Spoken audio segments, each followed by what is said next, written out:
Hi everyone, today's grammar lesson is on transitions. What are transitions? Transitions help make connections between ideas. We use transitions to make ideas flow smoothly. Let's take a look at some examples. I love dancing in my free time. Also, I like to go hiking with friends. What is the transition, or what is the word that links the two sentences? Also. So here I'm giving an additional idea. Dancing, I love dancing, and I love hiking. So it's similar to and. But notice the different punctuation, right? We don't have a comma, like comma fanboys or comma and. Here, we use these transition words to link two sentences. So they're still two sentences, but it's showing the relationship. Number 2, San Diego has many great places for hiking. For example, you can go to Torrey Pines, Mount Woodson, or Cowles Mountain. What's the transition between the two sentences? Good. For example, there are many great places, and I'm giving examples. I gave 3 examples of places you can hike. So these are 2 examples of transition words. This chart shows some common transitions that we use in English to add an idea, and you can shadow read me. That means after I say something, you can read it too to practice your pronunciation and to help you learn these words. So just repeat after me or read with me. In addition, furthermore, moreover, also. So these words mean the same as also. You use them to add an idea. There are transitions to show time and sequence, like first or first of all, second, second of all, third, then, next, later, meanwhile, finally, in the end. Meanwhile means at the same time. There are transitions to show contrast and similarity. However, nevertheless, in contrast, on the one hand, on the other hand, these are used to show contrast. Likewise, similarly, show similarity. To provide an example, we say for example, for instance. To expand or emphasize, we say of course, in fact, certainly. To show results, therefore, as a result, consequently. And to generalize or summarize, in general, overall, in short, in conclusion. I'd like you to pause the video here, okay? What transition words best complete these sentences? Choose from these ones. So I'd like you to read these sentences and decide which one best completes each blank. So pause the video. Okay, let's go over the answers. Number 1, Mario loves swimming. Also, he loves surfing. So this is an additional idea, additional love of his. Mario will go surfing, then he will take a shower. So after, we're showing sequence or time because he needs to wash up after being in the ocean. Number 3, there are tons of great surf spots in San Diego. For example, Mario goes to Oceanside, Carlsbad, Encinitas, and La Jolla to surf. So again, we're getting examples of surf spots. Surfing is great exercise. In fact, most surfers have great bodies.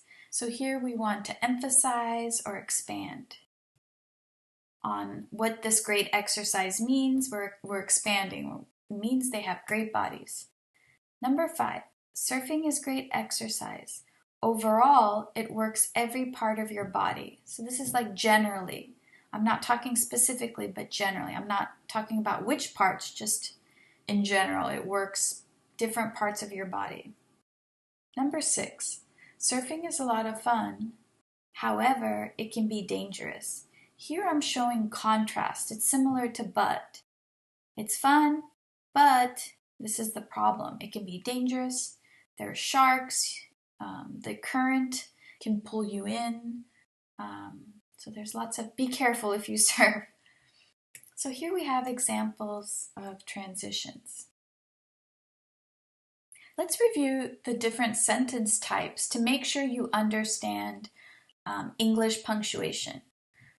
Which of these 3 sentences is a compound sentence, complex sentence, or a sentence with a transition?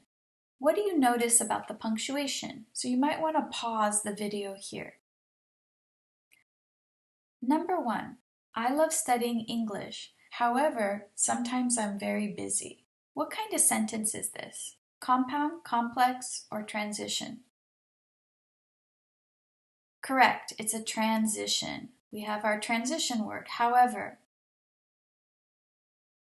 punctuation is we have a period and then after we have a comma. Okay, some of you in your writing, you're putting the comma here.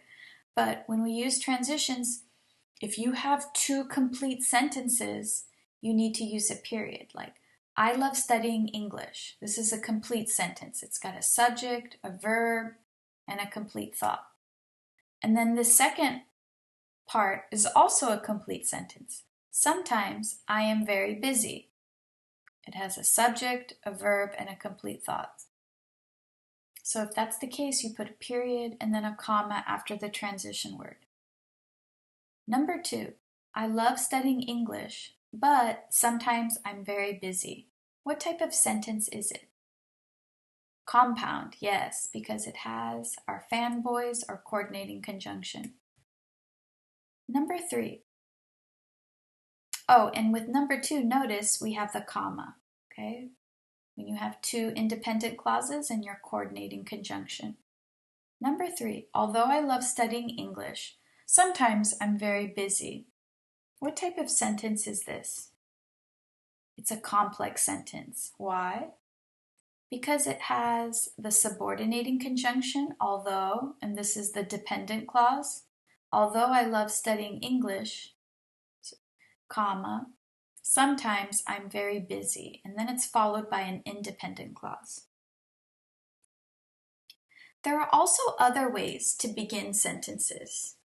These are some sentences from your readings from the last couple of weeks. So I'd like you to pause the video and read these sentences and notice what are the other ways to begin sentences. What comes before the subject? And again, you can shadow read with me. So you read with me or after me. In 1993, Jerry Yang and David Filo were studying for their doctorates in electrical engineering at Stanford University in California. What's the subject of the sentence? It's Jerry Yang and David Filo. This is my subject. My verb is were studying. What comes before the subject? In 1993. Okay, this isn't a transition word like also or however. It's a prepositional phrase and it's showing time. Yeah. There's other ones too, like in the morning, in the evening, at night, at 3 o'clock. Okay, so we use a lot of, you can put a time phrase before your sentence begins. Number 2, sometimes it would take hours to find a website again. What comes before the subject? Sometimes. Here we have, this is an adverb. Sometimes, usually, frequently, hardly ever. You can put some of them you can put at the beginning of the sentence, or sometimes you can put it after the subject. Like you could say, it sometimes would take them hours. Or you could say, it would take them hours to find a website again sometimes. Number 3, late one night, Jerry and David began talking about changing the name of the website. So what comes before the subject? Late one night. Again, we have a time expression. Number 4, just for fun, they added an exclamation point. to the Yahoo, just for fun. So it's talking about the purpose, why? For fun, for leisure, for my family, right? So you can have this for and then to show purpose. Number 5, by the end of 1994, the Yahoo website was getting 1 million hits a day. We have by the end of 1994. These 3 sentences come from Seedfolk. In Vietnam, we had no weather like that. Before the subject we have in Vietnam, so this is place. Here, our apartment house had no yard. Here is the introductory phrase. Again, it's showing place. Number 8, one morning he wandered outside and down the street. One morning. So the subject is he, and this comes before. So these are showing place and time. Notice in Seedfolk, the author didn't use a comma, but in the other article about Yahoo, there usually is a comma. So in general, the rule is that if it's a short expression, if it's 1 word or 2 words, you don't have to have a comma, but you usually do. But if it's a longer introductory phrase, then you definitely want the comma. Please see Canvas Week 12 for the grammar quiz to help you practice and review transitions. And we'll also be going over this in our Zoom sessions.